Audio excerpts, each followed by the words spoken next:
내 말을 네 입에 두었노라. 예레미야 1장 4절에서 10절까지의 말씀을 중심으로 함께 은혜의 말씀을 나누시겠습니다. 오늘은요, 이 말씀을 설교로 오늘 듣지 마시고 예레미야가 누구인가, 그 예레미야를 잘 알려고, 예레미야 그 마음을 한번 내가 느껴보려고, 그래서 예레미야를 내가 다시 한번 깊이 한번 그를 경험하게 되는 이런 그 마음을 가지고 함께 말씀을 함께 통해서 은혜를 나눴으면 합니다. 자, 왜냐하면 예레미야 1장 1절에서 이렇게 보면 베냐민 땅 아나솥의 제사장들 중 hil기야의 아들 예레미야의 말이라. 여러분 같이 읽으면 혼날까 봐서 같이 안 읽으셨죠? 이 예레미야가 어떤 사람이냐면 누구냐면 바로 제사장들 중 hil기야의 아들 예레미야거든요. 그런데 이 베냐민 땅 아나돗이라는 곳이 어떤 곳이냐면 솔로몬 왕 때에 솔로몬보다도 먼저 내가 왕입니다 하고 아도냐라는 사람이 내가 왕이다, 나를 따르라 했어요. 그런데 솔로몬이 왕이 됐잖아요. 그래서 이 솔로몬이 바로 아도냐를 따랐던 아비아달이라고 하는 이 제사장을 말하자면 귀양 보내버렸어요. 어디로? 이 아나돗이라는 곳으로. 그러니까 그야말로 이 아나돗의 이 예레미야의 이 가족은 조상 때부터 말하자면 제사장의 가문이었는데 몰락해버린 거예요. 마치 귀향을 가듯이 그런 이 지역이 바로 아나돗 지역이에요. 그러니까 이 예레미야는 사실 출신이 그렇게 막 환영받고 인정받고 대단한 그런 가문이라고 할 수가 없어요. 옛날에는 대단했지만 지금은 몰락한 가문이에요. 그 가운데서 나온 사람이 예레미야거든요. 자, 2절에 보면 아몬의 아들 유다 왕 요시야가 다스린 지 13년에 여호와의 말씀이 예레미야에게 임하였고, 그러니까 이제 이 예레미야가 선지자가 되는 그 시점에 그 이제 정치적인 상황, 나라의 그 상황이었어요. 그때 요시야라고 하는 왕이 있는데 굉장히 유명한 분이에요.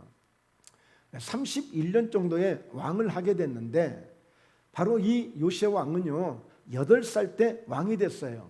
8살 때. 그런데 8년 후에 바로 종교 개혁을 일으킬 정도로 젊은 나이, 어린 나이에 믿음이 굉장했어요. 그래서 그가 나중에 21살 때 정도, 8살 때 왕이 됐으니까 13년이니까 지금 몇 살이에요? 21살이죠. 종교 개혁을 일으킬 정도로. 그래서 그동안에 8살 때 왕이 될 때는 하나님을 몰랐어요. 믿지 않았어요. 근데 그가 나중에 하나님께 돌아와서 종교 개혁을 일으키는데 말하자면 히스기야 왕처럼 다윗 왕처럼 정말 족적에 남는 그런 왕으로서의 그 업적을 남긴 사람이에요. 모든 우상을 다 타파하고 성전을 새롭게 건축하고 새롭게 세우고, 그래서 그동안에 우상 숭배했던 것들을 전부 다 이렇게 없애버렸습니다. 그러니까 얼마나 하나님 보시기에 참 좋은 왕이었어요. 바로 그런 왕이 요시야 왕이었어요. 그런데 그 13년에 21살 때 예레미야가 딱 등장을 하게 되죠. 그 말씀이 예레미야에게 임하였고, 자, 요시야의 아들 유다의 왕 여호야김 시대부터 요시야의 아들 유다의 왕 시드기야의 11년 말까지 곧 5월에 예루살렘이 사로잡혀 가기까지 임하니라. 그러니까 이 예레미야는요, 이 성경에서 성경의 가장 긴 성경이 어디죠? 시편이에요. 그리고 장수가 제일 또 많은 데가 이사야예요. 그런데 예레미야는 52장으로 되어 있어요. 근데 실제 분량은 이사야보다도 양이 더 많아요. 그러니까 굉장히 뭐 전쟁을 많이 하고 하여튼 뭐 문제가 많아요. 뭐냐면 이 예레미야가 등장하면서부터 믿음이 좋은 정말 종교 개혁을 일으킬 정도로 그렇게 하나님을 잘 섬겼던 요시야 왕으로 시작했는데 그의 아들들을 통해서 결국에 이 시드기야까지도 아들인데 그 시대에 때 나라가 완전히 망해버려요. 완전히. 그래서 예루살렘까지 완전히 망하고 이 시드기야 왕은 나중에 바벨론으로 포로로 끌려가는데 두 눈이 뽑혀서 가요. 그리고 쇠 줄로 묶여서 갑니다. 그리고 감옥에서 있다 결국에 죽어요. 그러니까 이 요시야 왕 때 그 믿음으로 나름대로 나라가 부강했어요. 그래도 괜찮았어요. 그런데 장차 되어질 일을 예레미야를 통해서 백성들에게 회개를 촉구합니다. 나라 망할 것이다. 나라 망할 것이다. 나라 망할 것이다. 회개하고 자꾸만 그랬는데 사람들은 뭐예요? 듣지 않아요. 그래서 사실 이 예레미야는 31년 거의 40년 동안 말하자면 이 선지자 사역을 감당하는데 굉장한 고통을 받습니다. 때로는 사람들에게 막 맞기도 하고요. 죽으라고 막 구덩이 속에 집어 던지기도 하고요. 그러니까 오늘 이 하나님이 말씀을 주시는 거예요. 회개하라는 의미에서 나라가 망한다는 것을 자꾸 경고하는데 그럴 때마다 사람들은 뭐예요? 야, 너 뭐 하는 거야? 좀 잘 된다고 좀 해봐. 응? 이렇게 자꾸만 안 된다고 해. 뭔가 나라를 하나님이 축복하신다고 좀 해봐. 그런데 사람들은 말하자면 요시야 왕으로 오면서 여호와김 그리고 그 밑에 아들 여호와킨 그리고 시드기야 왕까지 올 때까지 하나님을 떠난 거예요. 그러면서 나라가 온통 이제 우상 숭배로 가득해지게 되고 예레미야 선지자가 그렇게 눈물로 별명이 뭐냐면 눈물의 선지자예요. 예레미야는. 그러니까 그 눈물을 흘릴 때 자기가 속상해서 흘리는 것이 아니라 나라를 보면 막 그냥 눈물이 나오는 거예요. 망해가는 모습이 보여지니까 백성들은 더 안악해지고 백성들은 자꾸만 더 죄악 가운데 가고 있는 그 모습을 보면서 예레미야는 그야말로 눈물의 선지자 그리고 나중에는 결국에 통곡까지 할 정도로 정말 이 예레미야는 이 40년 동안에 그 선지자 사역을 하면서 볼 일 안 볼 일 다 본 거예요. 말하자면 왕들이 망해가는 모습을 보지요. 왕들이 막 두 눈이 뽑혀서 온 백성들이 막 포로로 막 끌려가고 전쟁에서 지고 그러니까 이런 어려운 것들을 너무너무 많이 보면서 고통 속에 살아왔던 사람 중 한 사람이 예레미야. 자, 그래서 오늘 첫 번째 오늘 그러나 그 예레미야를 하나님이 선지자로 부르셨다는 거예요. 선지자로 자 부르셨는데요. 오늘 말씀 4절 5절 보면 우리가 함께 읽었지만 다시 한번 봅니다. 여호와의 말씀이 내게 임하니라 이르시되 그러니까 예레미야가 하나님 말씀이 내게 임하셨다는 거예요. 어떻게 임하셨어요? 5절에 내가 너를 모태에 짓기 전에 너를 알았고 네가 배에서 나오기 전에 너를 성별하였고 너를 여러 나라의 선지자로 세웠노라 하시기로. 하나님이 예레미야야 내가 이미 너를 내가 알고 있었어.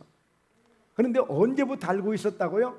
네 엄마의 뱃속에서 네가 만들어지기 전부터 내가 알고 있었고 그리고 네가 네 배에서 나오기 전에 이미 너를 성별하였고 여기서 성별이라고 하는 것은 아들이냐 딸이냐 이걸 성별한 게 아니고 거룩한 백성으로 이미 엄마 뱃속에서부터 나오기 전부터 벌써 하나님이 쓰실 사람으로 거룩하게 성별해 놓은 거예요. 그러면서 너를 여러 나라의 선지자로 세웠노라 그랬습니다. 하나님이. 그러니까 예레미야는 자기가 선지자를 하고 싶어서 이 땅에 태어나오고 싶어서 나온 것이 아니고 모든 것 하나에서 10가지 100가지를 하나님이 전부 다 예레미야를 주관하고 계셨던 거예요. 사실 알고 보면 저와 여러분도 마찬가지예요. 저와 여러분도 우리는 내가 무엇을 했다고 말하고 내가 무엇을 한다라고 말하지만 사실은 여러분 믿음이 주권이 세워지게 되면 하나님을 하나님으로 알게 되고 하나님을 하나님으로 인정하게 되고 그래서 하나님에게 100% 순종한 사람이 되어지면 그때부터는 인생은 내가 사는 것이 아니구나. 하나님이 다 인도에 가시는구나. 여호와 일에 준비하시는 하나님이시구나. 여호와 니시 하나님이 승리하게 하시는구나. 이걸 알게 되는 거예요. 이걸 알게 돼요. 여러분 그래서 오늘 이 예레미야는 어떤 사람이냐면 마태복음 16장 14절에 보면 이르되 더러는 세례 요한 더러는 엘리야 어떤 이는 예레미야나 선지자 중에 하나라 하나이다. 마태복음 16장에 보면 예수님이 그랬거든요. 가이사라 필리포 지역을 갔는데 그때 제자들에게 물어보는 거예요. 사람들이 도대체 나를 누구라고 하던가 이렇게 제자들에게 물어보거든요. 그랬더니 사람들이요, 막 세례 요한 같다는 사람들이 있고요, 막 능력이 나타나고 하니까 엘리야 같다는 사람이 있고 하고요, 또 그냥 막 말씀을 막 그렇게 막 눈물로 호소하고 감동을 주시고 막 그런 은혜를 끼치니까 예레미야 같다고 말하는 사람도 있고, 기타 등등 여러 선지자 중에 하나 같다고 이렇게 말들 합니다. 그러니까 이스라엘 사람들은요, 이 예레미야에 대해서 잘 알고 있는 거예요. 거의 엘리야 같은 선지자로, 거의 엘리야 같은 그런 선지자로 이스라엘 사람들은 그렇게 알고 있었어요.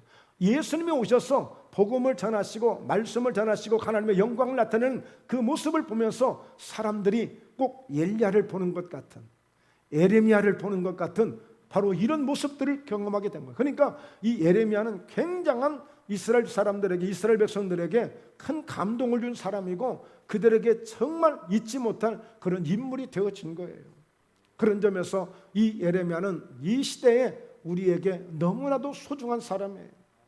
여러분, 우리가 나라가 되어가는 모습들을 보고 이 사회가 흘러가는 모습들을 보면서 우리는 정말 통곡해야 될 일들이 때로는 많아요. 때로는 많아요. 최근에 한강변에 벌써 한 달이 다 되어가는데, 대학생 하나가 밤중 11시에 불러내서 둘이 술을 먹다가 밤을 새다가 그 두 친구 중에 한 친구는 살아났는데 한 친구는 물에서 죽어서 나왔어요. 아들 하나밖에 없는 그의 부모는 제가 볼 때 굉장히 인텔이에요. 나름대로 실력도 있어. 아주 유명한 큰 회사에 다니고 있는 사람이에요. 그래서 뭔가 경찰이 잘 해줄 줄 알았는데 아니에요. 결국에는 뭔가 증거가 나와야 되는데, 많은 증거들이 있는데 그냥 징후만 있지 확실한 증거를 내놓지를 못하는 거예요. 청와대에 청원을 했습니다. 많은 시민들이 50만 명이 넘도록 수사 좀 잘 좀 해주세요 하는데 비공개로 블라인드 처리를 해버렸어요. 비공개로 아무나 볼 수 없게끔 만들었어요. 도대체 이게 어떻게 되는 것이냐? 어떻게 되는 것이냐? 그러니까 그 어려움을 당한 그 많은 사람들은, 빼곡고 돈 없는 사람들은 억울하게 내 아들이 죽었음에도 불구하고, 이건 틀림없이 징후를 보면 틀림없이 누군가의 이 손이 닿는데 왜 이걸 못 찾아내느냐? 왜 이것을 알려주지 못하느냐?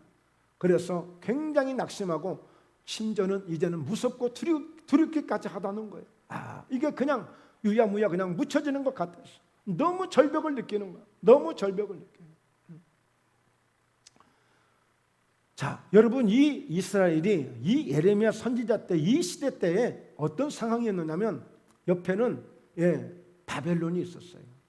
그리고 저 위에는 아시리아가 있었어요. 옆에는 애굽이 있었어요.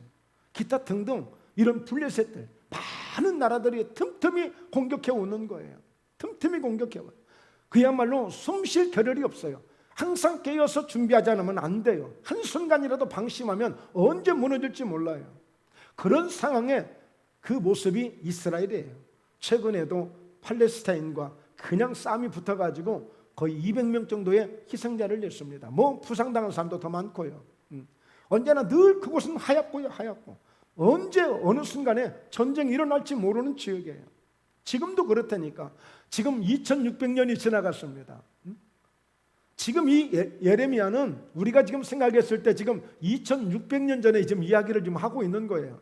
그런데 이 시대를 보는 것 같은 거예요. 이 시대를 보는 것 같은. 자, 그런 점에서 이 예레미야는 상당히 이스라엘 사람들에게도 각인된 그런 선지자 중에 한 사람이 되어졌는데, 이 선지자가 누구냐? 선지자는 하나님의 일을 아는 사람들이에요. 하나님의 일을 아는 사람들이 선지자예요. 그러니까 하나님이 선지자를 부르셨을 때는 그 선지자는 하나님이 무엇을 원하시는지, 무엇을 요구하시는지, 무엇을 말하게 하는지를 아는 사람이야. 그래서 이 선지자는 많은 사람들로 하여금 하나님을 만나게 만들어가는 일을 하는 사람이에요. 하나님을 만나게 만들어가는 사람들. 오늘날 이 선지자 사역을 누가 감당해요? 주의 종들이 감당하죠. 그래서 어떻게 하든지 성도들을 하나님을 만날 수 있도록 그렇게 만남을 주선해가는 일을, 사역을 감당하는 사람이 선지자예요. 자, 그런 점에서 오늘 이렇게 이 하나님은 이 예레미야를 지금 임시 방편으로 급하니까 부른 게 아니에요. 하나님은 철저하게 정말 완벽하게 이미 그가 만들어지기도 전에, 태어나오기도 전에 이미 성별할 정도로, 거룩한 사람으로 구별할 정도로 바로 하나님은 예레미야를 이렇게 세워주신 거예요. 오늘 저와 여러분 어떻습니까? 정말 하나님이 나를 부르셨다는 그런 믿음을 갖고 계십니까? 어떠세요? 그런 확신이 좀 어떠세요? 여러분, 하나님이 정말 나를 부르셨다는 이 소명, 이 소명이 굉장히 중요한 거예요. 굉장히 중요해요. 하나님이 모세를 부르시잖아요. 아브라함을 부르시잖아요. 말하자면 이것을 콜링한다고 그래요. 이것을 소명이라고 말합니다. 예, 하나님이 부르셨다는 거예요. 그러니까 지금 이 예레미야는 100% 절대적으로 하나님이 부르셔서 하나님이 쓰시는 거예요. 그렇다면 우리 인생도 마찬가지예요. 나의 삶도 마찬가지예요. 하나님이 나를 부르셨구나. 저는 최소한도 저희 목포예담교회 우리 모든 성도님들은 정말 100% 저는 하나님이 인도해 주셨다고 저는 믿고 있어요. 나름대로 여러분들이 90%의 마음이, 여러분들이 선택한 마음 중에 90%가 역사가 되어졌는지 50%가 역사되었다라고 나름대로 생각하실지 모르겠지만, 하나님이 우리를 인도해 가시는 이 여호와의 일에 하나님의 섭리를 믿는 믿음을 우리가 가져야 돼요. 저는 요셉을 보면서 참 요즘에 요셉을 통해서 또 은혜를 많이 받는데 정말 눈물이 날 정도예요. 세상에 생각해 보세요. 형들이 자기를 죽이려고 웅덩이에 던지기도 하고, 죽여서 웅덩이에 던져버리자. 그것도 안 되니까 이제는 팔아서 노예로 팔아버린 거 아니겠습니까? 그리고는 자기 아버지한테 새빨간 거짓말로 짐승에 피를 묻혀가지고 짐승에게 물려서 죽은 것처럼 그렇게 해서 그의 아버지가 통곡하면서 평생을 가슴앓이하면서 살아가도록 만든 불효자들, 그 나쁜 사람들이잖아요. 그런데 오늘 마침내 요셉은 꿈을 이루게 됐잖아요. 그런데 이제 마침내 그 꿈대로 흉년이 오면서 양식을 구하려고 요셉을 찾아온 거예요. 요셉인 줄 모르고 찾아온 거죠. 그런데 요셉은 그 형들을 알아보게 된 것이죠. 그럴 때 나중에 뭔가 숨기면서 요셉이 뭔가 자기를 드러내지 않으려고 했는데 그 형제들의 그 모습을 보면서 더 이상 견딜 수가 없어서 자기가 요셉인 것을 이렇게 고백하면서, 형들이여 안심하세요. 두려워하지 마세요. 한탄하지 마세요. 나를 팔았다고, 나를 이곳에 넘겼다고 조금도 걱정하지 마세요 하면서 그야말로 그 형들의 잘못을 티끌만큼도 하나도 묻지도 않고 따지지도 않고, 형들 왜 그랬느냐고 단 한마디도 묻지 아니하고 형들을 품고 함께 우는 모습을 보면서, 거기에서 얻어진 결과가 있다면, 결론이 있다면, 그래, 정말 우리가 하나님을 믿는 사람이면 이런 마음을 가지고 살아야 돼. 우리가 보복하려는 마음도 갖지 말고, 원수가 풀려고 하는 마음도 갖지 말고, 원망하는 마음도 갖지 말고, 정말 하나님을 믿고 하나님이 내 인생을 책임지시고 인도해 가신다고 믿는 믿음을 갖는다면 요셉같이 우리가 믿어야 돼. 요셉처럼 믿어야 돼. 예. 이런 마음이 드는 거예요. 오늘 여러분 말씀드렸죠. 이 예레미야는 정말 그야말로 선지자로 이렇게 부름을 받습니다만, 이제 우리가 말씀을 이어서 보겠습니다만, 정말 굉장히 힘들어하고 어려워합니다. 어떻게 나 같은 사람을 하나님 이렇게 세우시느냐. 그러나 하나님이 부르셔서 하나님이 하시니까 되는 거예요. 네, 하나님이 하시니까. 그래서 우리는 항상 이런 믿음을 가져야 돼. 여러분, 예수님이 그랬잖아요. 참새 한 마리가 저기서 떨어지는 것도 하나님의 허락이 없이는 떨어지지 않는다고 그랬어요. 떨어지지 않는다고. 제가 오래전 이 얘기인데, 교인 중에 하나가 몸이 아픈 거예요. 병이 온 거예요. 그래서 막 기도는 하고 하는데 너무너무 안타까웠어. 마치 내가 병이 온 것처럼, 막 정말, 저도 나름대로 막 기도를 좀 한다고 하면서 막 합니다만, 그래도 뭔가 염려가 되니까 제가 아는 그런 멘토 목사님들한테 연락도 하고 그랬어. 딱 한 분이 하신 말씀이 지금도 기억이 나. 목사님, 하나님이 안 데려가시면, 하나님이 안 부르시면 되는 거야. 하나님이 하시면 되는 거야. 다 그러더라고. 그게 얼마나 큰 힘이 됐는지 몰라요. 여러분, 우리의 생명도 하나님께 달려 있더라고요. 결국에 그분이 정말 죽을 수밖에 없는 환경에서 기적같이 살아나더라고요. 예.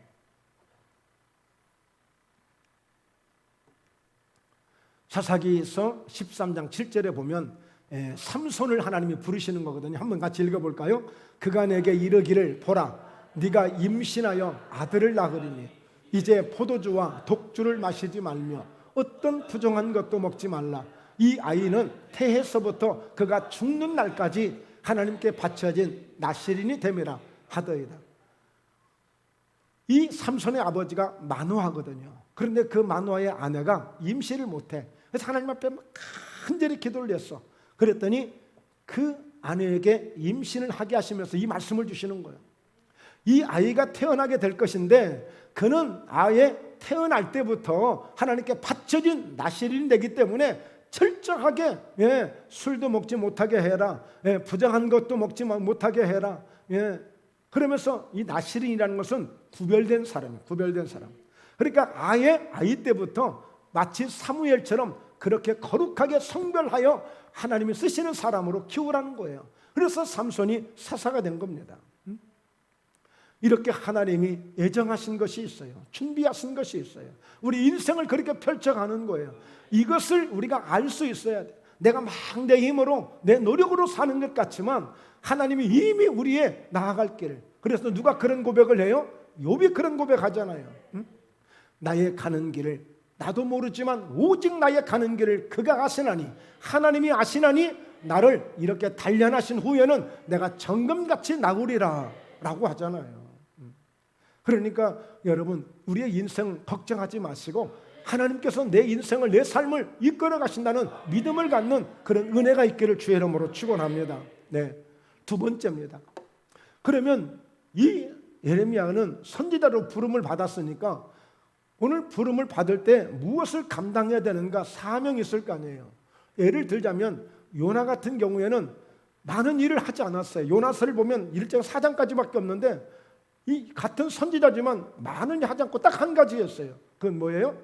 아시리아에 있는 니느웨 성이라고 아주 이스라엘을 괴롭힌 나라고 굉장히 여러분 이 아시리아가 얼마나 큰지 몰라요. 그때만 해도 바벨론은 조그만했어요. 그런데 바벨론이 점점 아시아를 먹어버립니다. 네, 아시아를 먹거든요. 그러니까 그 아시리아에 있는 니느웨 성이 결국에는 망하는데 그러니까 하나님은 요나를 아시리아에 있는 니느웨 성 그때 약 한 12만 명 정도가 살고 있는 그런 도시니까 굉장히 큰 도시죠. 근데 그 성에 가서 앞으로 회개하지 않으면 40일 만에 이제 이 성이 멸하게 될 것이다라고 가서 전하려는 거예요. 근데 요나가 가만히 생각해 보니까 그는 원수거든요. 원수. 근데 거기에 갈 필요가 없어. 아니 원수가 회개해서 다시 살게 되고 망해야지. 어떻게 망해야지? 그 나라가 다시 살리란 말이야. 그러니까 요나가 싫은 거예요. 그래서 딴 길로 가다가 물고기 뱃속에까지 들어간 거 아니에요? 하나님이 다시 기회를 주셔서 가서 외치니까 왕부터 모든 짐승들까지 금식을 시키고 다 예복을 벗고 그야말로 정말 철저하게 회개하니까 하나님이 그 성을 용서해 주시잖아요. 그러나 결국에는 그 성이 이제 망하거든요. 나중에. 그러니까 분명히 선지자로 부른 사명이 있어요. 그런데 오늘 이 예레미야는 어떤 사명을 받았어요? 여러 나라의 선지자로 세웠다고 그랬잖아요. 요나 같은 경우는 그 한 가지만 딱 감당한 거예요. 자, 오늘 예레미야 1장 6절에 보면 내가 이르되 슬퍼도소이다 주 여호와여 보소서 나는 아이라 말할 줄을 알지 못하나이다 하니 저는 개인적으로 하나님이 부르실 때에 주변 분들이 많이 권면을 해줬어요. 주변 분들이 기도를 하면서 하나님의 일을 했으면 좋겠다고 주의 길을 갔으면 좋겠다고. 근데 그 말을 마음에 다 받았어요. 다. 근데 사실 그때는 제가 뭐 철이 없어 그랬는데 몰라도 기쁜 마음으로 받았어요. 사실은 두려움도 없잖아 있었지만 기쁜 마음이 많았던 것 같아요. 그런데 여러분 생각해 보세요. 이 지금 예레미야는 슬프다는 거예요. 지금 어떻게 나 같은 사람이 선지자가 될 수 있느냐는 거예요. 도저히 아무리 생각해봐도 나는 안 될 것 같다는 거예요. 슬프다는 거예요. 이 소리를 들을 때 여러분들 어떠세요? 집사 임명을 하겠습니다. 안수집사 임명을 하겠습니다, 장로 임직을 하겠습니다 라고 할 때 여러분 가운데 할렐루야 하고 뭐 굉장히 기뻐하는 분도 계시겠죠. 반면에 아니 내가 어떻게 감당을 해, 나 같은 사람이 내가 어떻게 그런 직분을 감당할 수 있겠어, 이렇게 염려하고 굉장히 두려워할 수 있는 사람도 있는 거예요. 그런데 이 예레미야는 하나님이 직접 그렇게 이미 태어나기도 전에 하나님이 그렇게 교회에 가셨고 너를 태어나기도 전에 성별하였고 그렇게까지 해 주셨다는데도 불구하고 이 예레미야는 슬프다는 거예요. 나는 작은 아이라 말할 줄도 모르는데, 선지자는 말하자면 말을 잘해야 돼. 말을. 선지자는 하나님께로부터 받은 말씀들을 가서 정말 자신 있게 당당하게 성령 충만해서 말을 잘해야 되거든. 그런데 자기는 그렇게 말할 자격이 없는 거야. 자, 그러면서 7절에 여호와께서 내게 이르시되 너는 아이라 말하지 말고 내가 너를 누구에게 보내든지 너는 가며 내가 네게 무엇을 명령하든지 너는 말할지니라. 여러분, 사명은 순종으로 감당해야 됩니다. 순종으로 감당해야 돼. 즉 다시 말해서 내가 내 형편에 내 모습을 보고 나는 못한다고 말할 수 있고 나는 아이라 말할 수도 없기 때문에 내가 어떻게 이런 사역을 감당하겠습니까? 라고 하지만, 그러나 하나님이 시키셨다면, 하나님이 명령하셨다면, 하나님이 구별하여 세우셨다면 우리는 그 하나님 앞에는 두 손 번쩍 들고 순종해야 됩니다. 그게 가장 현명한 거예요. 가장 현명한. 이것은 정말 내가 아무리 기도를 하고 금식을 해도 오지 않는 기회예요. 이건 정말 오지 않는 기회. 아무나 할 수 있는 게 아니에요. 그런데 오늘 이 예레미야는 이렇게 할 수밖에 없는 게 있어요. 왜요? 자기는 지금까지 여러분 아버지가 hil기야인데 제사장이었다고 그랬어요. 그러면 제사장의 아들이면 아들도 제사장이에요. 그런데 예레미야를 보니까 제사장의 일을 안 했어요. 그 일을 준비하지 않았어요. 그건 뭐겠어요? 우리 가문은 몰락한 가문이야. 아나돗은 이건 유배간 사람들이고, 그야말로 이 아나돗에 가게 된 것은 우리는 몰락한 가문이니 어디 가서 명함도 내밀 수 없고 어디 가서 내 이름도 말할 수 없는 그런 사람들이고 그런 환경이고 아무것도 할 수 없는 사람인데, 내가 어떻게 이 많은 사람들 앞 여러 나라 선지자, 이건 언감생심, 이건 상상도 할 수 없는 일이야. 나는 못한다는 거예요. 누가 그랬어요? 모세도 그랬어요. 80세에 그 할아버지를 딱 불러다가 너 다시 애굽에 들어가서 바로왕한테 가라고 그러니까, 아니 그 애굽에서 내가 도망간 사람인데, 그것도 젊은 나이에 도망간 사람인데 40대에 막 피가 막 펄펄 끓을 때도 도망갔는데 80세에 늙은 사람이 거기를 어떻게 또 들어간단 말이에요. 할 수 없는 거거든요. 그러니까 모세가 계속 못한다고 그랬어요. 나중에 하나님이 화가 나셔가지고 야 이놈아, 네 입을 누가 만들었냐 그러시거든. 하나님이 네 입을 누가 만들었냐. 예? 하나님이 그렇게 나오시는 거예요. 그래서 여러분, 오늘 이 예레미야는 사실은 정말 자기 자신을 실제적으로 그렇게 본 거예요. 실제적으로. 그리고 아직 어린 나이예요. 예. 여기에서 나는 아이라 라고 하는 것은 원래 원어적으로 보면 나으르라고 하는 뜻이 있는데, 보통 젖먹이로부터 청년 때까지를 그때를 아이라고 말하는 표현이에요. 그러니까 실제 나이도 많지 않아요. 어려요. 근데 어쨌든 간에 이 예레미야는 굉장히 슬프게 받아들인 거예요. 예. 그리고 그 자기가 살아왔던 자기의 모든 이 배경들이 그렇게 녹록지 않았거든요. 예. 정말 늘 우울하고 무엇인가 생각하면 그렇잖아요. 뭐 요즘에야 직업이든 뭐 성별이든 귀천이 없고 차별이 없고 다 이제 평등하고 자유하잖아요.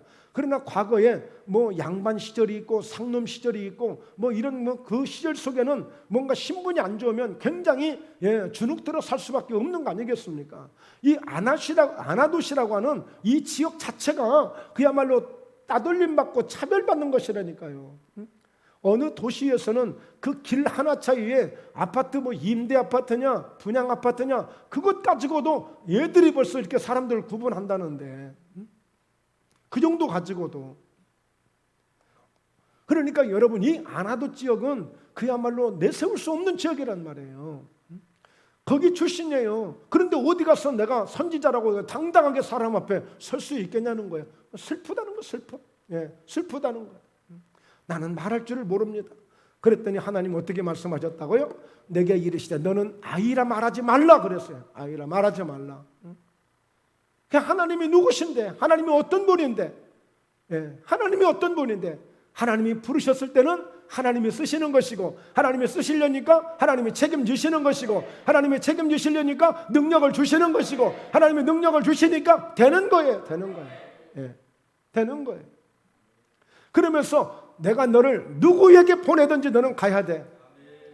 내가 누구에게 보내든지 누구에게 보내든지 내가 너를 대통령에게 보내든지 내가 너를 깡패들에게 보내든지 내가 너를 저 부자들에게 보내든지 내가 누구에게 보내든지 너는 가서 말해야 돼.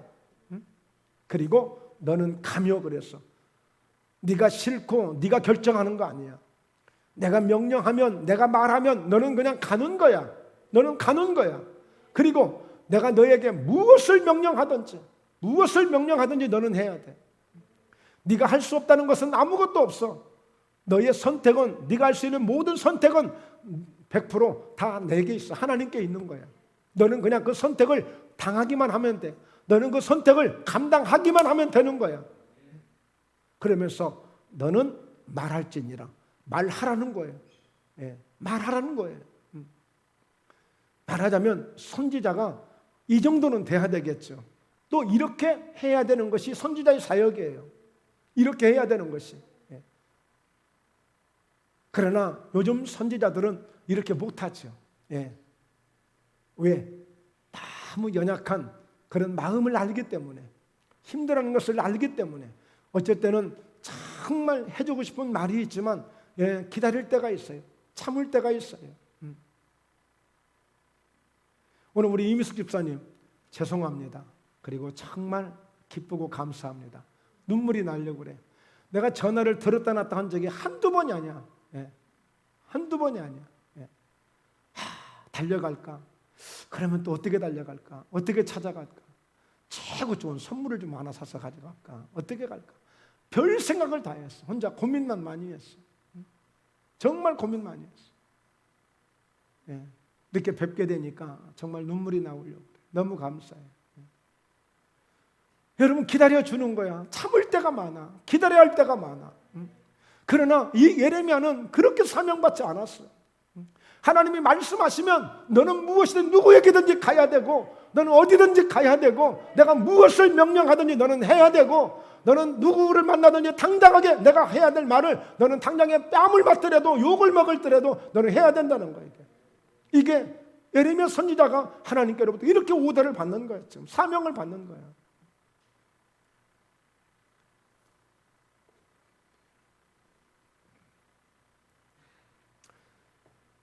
여러분 자꾸만 우리가 부족함을 알고 있는데 예레미야처럼 부족한 것을 알고 있잖아요. 출신도 안 좋고 별로 출신도 별로 안 좋고 또 그리고 내가 내 자신을 보니까 그렇게 감당할 만한 능력이 안 되니까 알잖아요.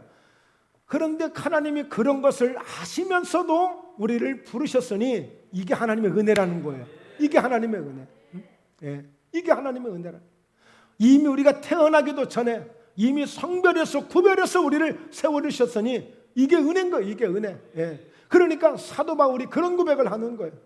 나는 폭행자요, 나는 핍박자요, 나는 비방자였고 죄인 중에 괴수였음에도 불구하고 나 같은 사람을 이렇게 불러서 모든 죄를 용서해 주시고 내게 또 귀한 사명, 귀한 직분 주셨으니 내가 모든 사도들보다 내가 더 많이 수고를 하게 될 것이며 내 생명을 바쳐서라 내 생명을 조금도 귀한 것으로 여기지 않냐고 내가 하나님의 일을 감당하겠다라고 고백하는 거예요. 그래서 나의 나된 것은 내 힘으로 된 것이 아니라 100% 전적으로 하나님의 은혜로 된 것이라고 고백하고 있는 것입니다.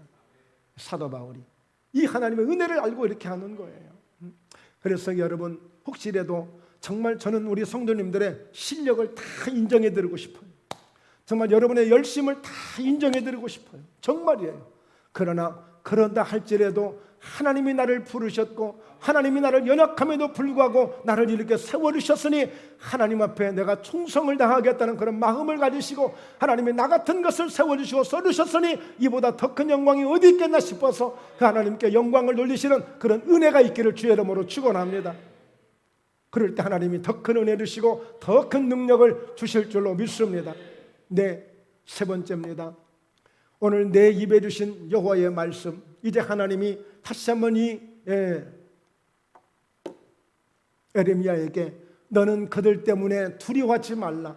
내가 너와 함께하여 너를 구원하리라. 나 여호와의 말이니라 하시고, 왜냐하면요, 이때에 이스라엘 사람들은요 얼마나 완고하고, 그리고 얼마나 영적으로 무지하고, 그리고 얼마나 사람들이 투박한지 전부 다 이 예레미야를 향해서 막 조롱을 하는 거예요.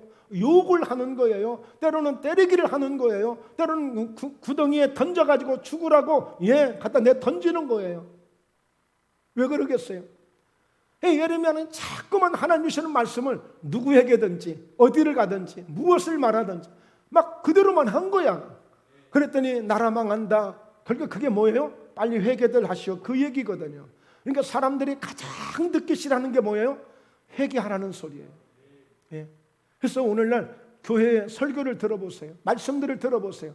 회개하라는 메시지가 별로 없어요. 왜? 가장 듣기 싫어하고 거북스러우니까. 여러분, 매주 한 달만, 매주마다 성도 여러분 회개하십시오. 지난주 어떻게 사셨습니까? 회개하십시오. 회개하십시오. 그러면 결국에 찔림받는 사람도 있을 수 있거든요. 요즘 사회 구조를 보면. 그러니까 어때요? 부담스러우니까 재미가 없어. 아이고, 또 가면 또 회개하라고 그러겠지. 그 소리가 어떻게 들어? 안 하는 거예요. 달콤한 소리만 해요. 듣기 좋은 소리만 하는 거예요. 아주 딱 갖춰진 그런 멋진 설교만 하려고 하는 거예요. 그러니까 이 예레미야는 어디를 가든지 인기가 없어. 인기가 없는 거예요. 막 환영하는 게 아니라 야, 저놈 또 온다, 또 온다. 그러나 오늘 예레미야는 가서 외치는 거예요. 하나님 보내시는 걸 어떻게 해요? 하나님이 그렇게 보내시는 걸 어떻게 하겠느냐고요. 그러니까 이제는 어때요? 예레미야도 두려워하는 거예요. 그러니까 미리 걱정하는 거예요. 미리 걱정하는 거예요. 그러니까 하나님은 너 그들 때문에 절대 두려워하지 말라. 내가 너와 함께하여 너를 내가 구원하겠다. 그 하나님이 책임지시겠다는 거예요. 어떤 상황에서 너를 구원해서 너를 살려내겠다는 거예요. 살려내겠다는 겁니다. 여호수아 1장을 보면 여호수아 1장을 보면 그래요. 여호수아도 모세가 죽고 하나님이 여호수아를 딱 세우니까 여호수아가 바짝 겁이 나는 거야. 두려운 거야. 근데 하나님이 딱 여호수아를 불러서 여호수아야, 그동안 네 지도자, 네 스승 모세가 죽었으니 이제 네가 지도자가 돼야 되잖아. 네가 이제 지도자가 돼야 돼. 하나님 나 못해요. 여호수아도 그래요. 너 절대 그러지 마. 내 평생에 내가 너와 함께 할 거야. 너를 능히 당할 자가 없을 거야. 왜? 내가 너와 함께 할 것이니까. 그러면서 너 마음을 강하게 해. 아주 그것도 극히 담대히 해. 조금도 쫄지 말고 담대하라. 하나님이 여호수아에게. 그러면서 너 좌로나 우로나 치우치지 마. 아무리 무서운 사람이 있어도, 아무리 좋은 일이 있어도 치우치지 말고 그냥 앞만 보고 가. 그러면 네가 가는 길이 형통하게 되고, 네가 가는 길을 내가 평탄하게 네 앞서가서 내가 다 준비해 놓게. 걱정하지 말고. 그러니까요, 이 여호수아가 그 요단강을 그냥 들어가는 거예요. 물이 막 넘쳐 흘러요. 그때 딱 모맥을 거두는 시기이라 물이 가장 많을 때였어요. 요단강에. 그런데 그때에 오늘 이 여호수아 하나님의 말씀을 딱 붙들고 법궤를 앞세우고 딱 발을 딱 내딛는 순간에 물이 턱하니 갈라지면서 물이 딱 끊어지는 거예요. 여러분, 여리고성, 철벽성 여리고성, 그야말로 만리장성 같은 어마어마한 그 성이 딱 버티고 있는데, 여러분 생각해 보세요. 하루에 한 바퀴씩, 일곱째 날은 7바퀴를 돌고 13바퀴 돌고 소리 한 번 외쳤더니 그 성이 와르르 무너진 거예요. 이게 될 수 있느냐고요. 하나님이니까 가능한 거예요. 하나님이 하게 하신 거예요. 하나님이 하게 하신 거라고요. 그래서 여러분, 너희 두려워하지 말라는 거예요. 목회하면서도요, 문득문득요, 두려움이 많이 와요. 두려움이 많이 와요. 어쩔 때는 막 이 두려움이라는 트라우마가 생길 때도 있어요. 목회를 하면서. 정말 어쩔 때는 여러분, 이 예레미야도 숱한 사람을 경험하게 되겠지만 목회자도 마찬가지예요. 어쩔 때는 어떤 말 한마디를 들을 때에 막 그냥 막 하늘이라도 막 올라갈 것 같이 좋을 때가 있고, 또 어떤 말 한마디를 듣게 되면 그야말로 저 음부까지 내려갈 정도로 막 처절하게 막 떨어질 때가 있을 때가 있고, 그야말로 순간순간 정말 한 영혼에 울고 한 영혼에 뭔가 힘을 얻고 정말 두려울 때가 한두 번이 아니에요. 그러니까 어떻게 이 두려움을 어떻게 쫓아요? 오늘 여러분 주보에도 기록했습니다. 주보에도 두려움을 없애는 방법을 기록했어요. 다른 것 없어요. 예수님이 들어오셔야 돼요. 하나님으로 채워져야 돼요. 말씀으로 채워져야만이 이 두려움을 이길 수 있는 거예요. 사업 망하면 어떻게 됐지? 직장에서 내가 잘리면 어떻게 되지? 직장에 내 취직 안 되면 어떡하지? 이 문제 해결 안 되면 어떡하지? 두려운 일들이 너무너무 많아, 이 세상 속에. 그러나 오늘 이 예레미야도 마찬가지예요. 정말 그야말로 앞이 캄캄한 거예요. 이 시국에 이 나라에 정말 선지자가 된다는 것은, 이것은 마치 전쟁도 이런 전쟁이 없는데 두려울 수밖에 없는 거예요. 하나님은 두려워하지 말라는 거예요.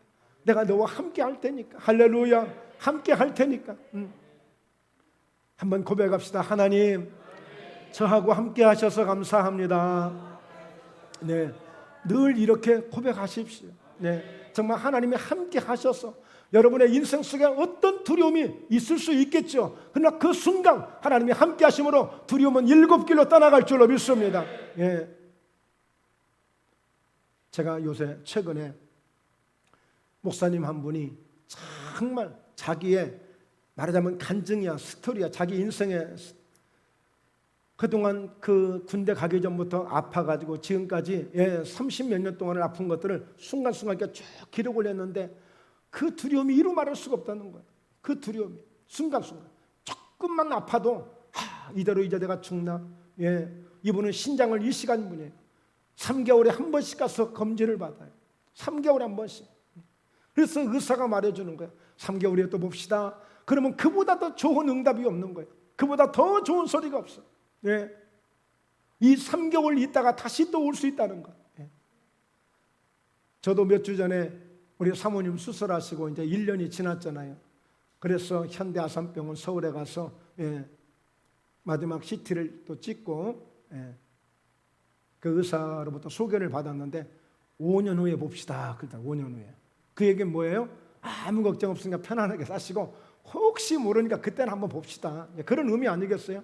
얼마나 여러분 별것 아닌 거지만 그 하나 때문에 늘 신경이 쓰여서 사람들이 두려움 속에서 살아가는 사람들이 있는 거예요. 오늘 하나님이 함께 하심으로 이미 내가 태어나기도 전에 이미 성별하시고 구별하신 그 하나님의 은혜가 오늘 여러분 가운데 충만할 줄로 믿습니다. 네. 우리 최은혜 권사님 몇 년 전에 그랬죠. 간에 이상이 있어가지고 몇 천만을 가져도 이 희귀병이라 우리나라에 약도 없고 뭐 외국에서 약이 들어와야 되고 하여튼 그런 것 같아요. 하여튼. 그랬는데 기도하다가 언제 고쳐진지도 모르게끔 그냥 깨끗하게 끝난 거 아니겠습니까? 하나님이 함께 하시니까, 하나님이 역사하시니까. 그러니까 여러분 두려워하지 마세요. 여러분 두려움은요 결코 하나님 주시는 게 아니에요. 원수마귀는 도적질하고 죽이고 멸망시키기 때문에 우리에게 끝없이 두려움을 줄 수가 있는 거예요.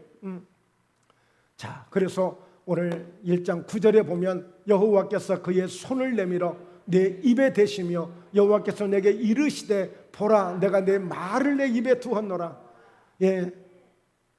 여러분 그러니까 오늘 이 예레미야는 정말 자기가 걱정했고 자기가 염려했고 자기가 못한다고 생각했던 것들을 하나님이 완벽하게 다 조건을 만들어 주시는 거예요. 네가 진짜 말을 못하면 내가 내 말을 내가 네 입에 내가 넣어줄게, 이거예요. 이사야서 6장을 보면 이사야도 처음에 하나님이 부르셨을 때 화로다다 망하게 되었도다. 하나님이 부르시니까 우리는 할렐루야 할 것 같잖아요. 근데 진짜 하나님을 아는 사람은 화로다 망하게 되었도다. 어떻게 나 같은 사람 하나님을 뵐 수 있어요? 어떻게 우리가 하나님의 일을 할 수 있어요? 그렇게 생각하는 거예요. 우리 같으면 할렐루야, 야, 하나님 나를 인정해 주시네, 나를 알아보시네. 그러면 그렇지. 우리 이럴 수 있어요. 그런데 하나님이 이사야도 마찬가지예요. 그랬더니 내가 이렇게 죄 많은 사람이 어떻게 그 일을 해요? 그랬더니 물어볼 것도 없이 하나님이 제단 숯불에 막 이글이글 타는 숯불 하나를 가져다가 이사야 입을 딱 찢어주잖아요. 너 악독이 제하였으니 가서 복음 전하라는 거예요. 말씀 전하라는 거예요. 마찬가지예요. 오늘 이 예레미야에게도 하나님이 직접 그의 손을 내밀어 내 입에 대시며 여호와께서 내게 이르시되 보라 내가 내 말을 네 입에 두었노라. 할렐루야. 할렐루야. 오늘 하나님의 손길이 여러분의 입에도 다 되어지길 주의 이름으로 축복합니다. 그렇게 되셔서 하나님의 말씀을 받는 우리 모두가 되었으면 합니다. 이건 뭐예요? 그래, 에레미야야, 너 걱정 하나도 하지 마. 네가 생각도 하지도 마. 뭐 말하려고 말도 만들지도 마. 가서 내 말만 전해. 할렐루야. 이겁니다. 이거예요. 예. 그러니까 정말요, 하나님을 의지하면 내가 할 수 있는 게 아무것도 없고 대신 하나님이 하라는 것만 하면 되는 거야. 에스겔 선지자한테 하나님이 묻습니다. 에스겔아, 이 마른 뼈들을 네가 살릴 수 있겠냐? 아이고 하나님, 어떻게 마른 뼈를 살려요? 그렇지, 그러면 내가 하는 대로 너는 따라서만 해. 예, 알겠습니다. 너희 마른 뼈들아, 여호와의 말씀을 들을 자다. 그랬더니 에스겔이 마른 뼈들을 향해서 너희 마른 뼈들아, 하나님의 말씀을 들을 자다 그랬어. 외쳤어. 그리고는 생기의 바람아, 사방에서부터 불어와 이 뼈들에게 들어가 저 뼈를 살게 하라. 그래서 그대로만 했어. 그랬더니 그대로 되어지는 거예요. 이게 하나님의 능력, 하나님의 역사예요. 여러분, 내 힘으로 내 말로 하려니까 안 되는 거예요. 내 말로 하려니까.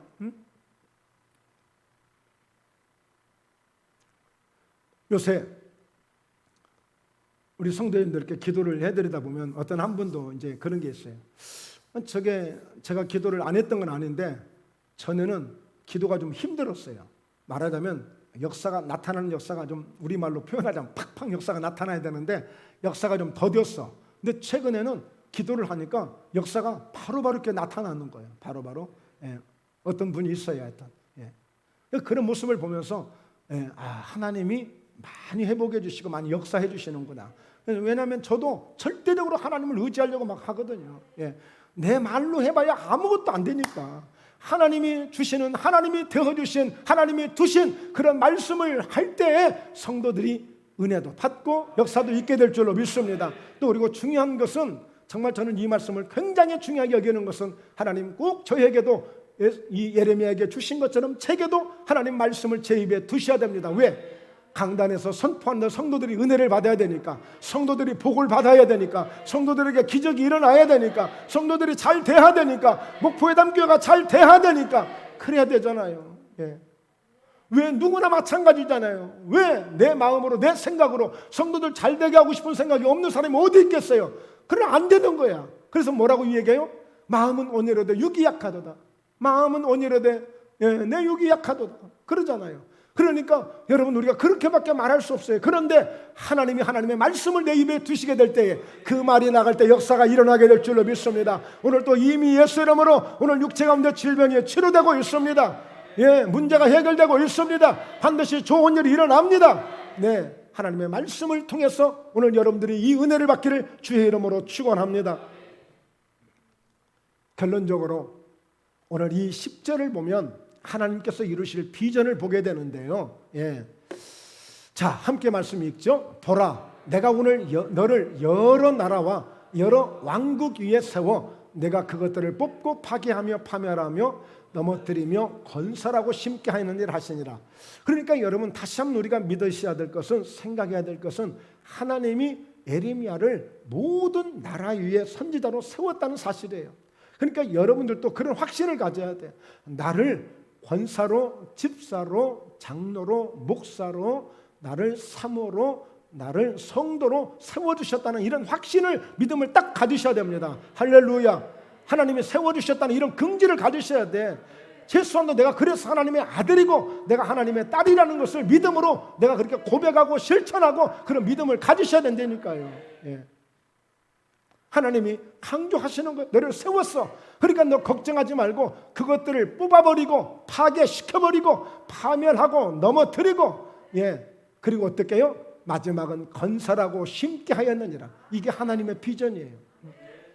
뭐냐면 오늘 이 뽑고 파괴하는 것은 얼마든지 계속 회개하라고 기회를 주는 거예요. 회개하라고 기회를 주는 것이고, 오늘 파멸하고 넘어뜨리는 것은, 이것은 심판을 하는 거예요. 회개하지 않고 돌아오지 않을 때는 결국에는 넘어뜨리고 파괴시키는 거예요. 뽑을 때는 죄를 뽑아내는 거예요. 죄의 열매들을 다윗같이 파괴시키는 거예요. 그런데 돌아오지 않으면 결국에 어떻게 해요? 파멸당하고 넘어지게 만들어요. 그러나 회개하고 돌아오면 다시 건설해 주시고 다시 심게 하시는 하나님의 회복을 약속해 주고 있어요. 그러니까 절대 여러분, 하나님을 두려워하지 마세요. 정말 우리는 하나님께 다시 돌아오기만 하면, 하나님께 다시 의지하기만 하면 얼마든지 하나님은 다시 건설해 주시고 다시 심어주시는 하나님이심을 믿고 우리 모두 함께 목포예담교회가 잘 되어지는 모습을 바라보시고 여러분의 사업, 여러분의 삶, 여러분의 직장, 여러분의 가정, 여러분 모든 삶 속에서 하나님이 나를 믿음으로 세워주심으로 여러분의 기도를, 여러분의 믿음을 통해서 가정이 세워지고 여러분의 삶이 세워지는 그런 은혜가 있기를 주 예수 이름으로 축원합니다. 할렐루야. 네, 기도합니다. 하나님 아버지, 오늘 사랑하는 목포예담교회, 사랑하는 귀한 성도들 함께 하나님을 예배드리며 영광과 감사의 예배를 올리고 있습니다. 오늘 특별히 믿음으로 오늘 이 시간 함께 기도할 때에 오늘 하나님 주신 그 말씀을 입에 주셨으니 이 말씀을 의지해서 믿음으로 선포합니다. 주 예수 그리스도 이름으로 명하노니 우리 사랑하는 성도들 가운데 육체에 연약한 부분들이 이 시간 예수님의 능력으로 깨끗하게 치료되는 은혜가 있을지어다. 머리에서 두통이 사라지고 몸속 가운데 모든 염증들이 제거되고 예수 이름으로 모든 질병이 뚝 떨어지고 떠나가게 될지어다. 어둠의 세력, 원수의 세력들 지금까지 괴롭히고 힘들겠지만 예수 이름으로 명하노니 완전히 영에서 떠나갈지어다. 육체에서 떠나갈지어다. 영육간의 강건함으로 회복해 주셔서 오늘 이와 같이 여호와를 앙망하는 자, 오늘 청춘으로 독수리같이 날마다 새롭게 하시는 은혜가 사랑하는 성도 모두에게 넘치게 임하여 주옵소서. 내과적인 부분, 외과적인 부분들, 우리 주님 필요한 부분들을 주님 안수해 주시고 주의 보혈로 깨끗하게 씻어 주셔서 늘 건강함으로 늘 승리하도록 역사해 주시옵소서. 삶 가운데 때로는 힘들고 두렵기도 하고 염려되는 모든 문제가 있을 수도 있을 터인데 오늘 하나님 말씀을 듣고 주님께 모든 것을 맡겨버립니다. 너의 염려를 주께 맡기라. 그러면 저가 이루신다고 말씀했으니 하나님 받아주심을 감사합니다. 예수 이름으로 오늘 가정에도 좋은 일이 있고 오늘 사업장에도 좋은 일이 있고 오늘 계획하는 일들이 주님 안에서 잘 풀려지고 잘 되는 은혜가 있을지어다. 하나님 언제나 저희를 사랑하시고 저희를 축복하심을 감사하오며 거룩하신 예수님의 이름으로 기도드리옵나이다. 아멘.